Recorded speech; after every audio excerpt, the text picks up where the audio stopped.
foundations, another man built on the rock, he built on solid foundations. The differences between the Gospel accounts are small. Matthew focuses on the construction site, while Luke focuses on the construction process. 1.2. In Israel, people built in the summer period.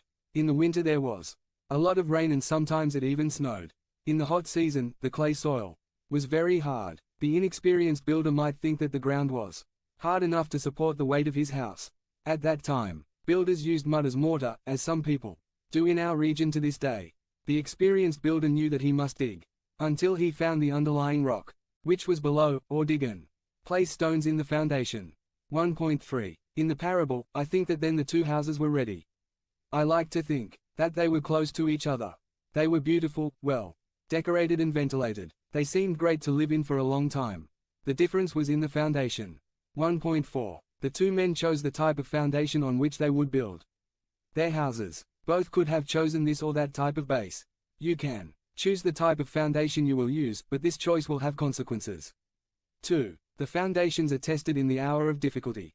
2.1. After the houses were finished, everything was fine, but, suddenly, the storm reached both houses. Heavy rain fell, accompanied by strong winds. Then the downpour was coming down the mountain and hitting the houses with full force. It was pressure from all sides. The houses were in the midst of a test of their foundations. 2.2. A well-built house is not a guarantee that there will be no storms, but it brings security that they will not bring everything down. The house built on the firm foundation will resist the elements of life. 23. In good weather, the whole house seems safe. It is adversity that reveals the security of the foundation. For good times every foundation works, but we must be prepared for the day of adversity. For the day of sunshine, the day of smiles, the day of abundance, the day of pleasant company around us, for the day of health, any foundation seems good. But for the days of sadness, loneliness, illness, needs, pain, and despair, we need a solid foundation.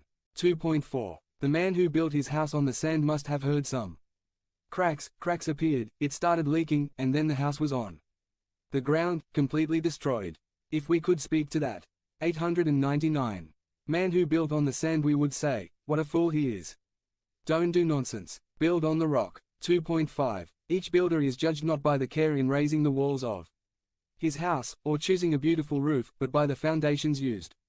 The fundamentals are very important, even more so when building our life. 3. The foundations of the house are the foundations of our life. 3.1. The house, in this parable, is our life.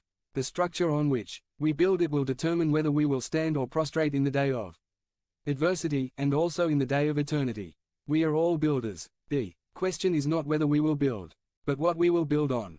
The choices we make define the course and future of our lives. If you choose wrong today, tomorrow you will face the result of this choice. 3.2. Those who heard the words of Christ were divided into two groups, the group of those who hear and practice what they heard, and the group of those who heard, but do not practice.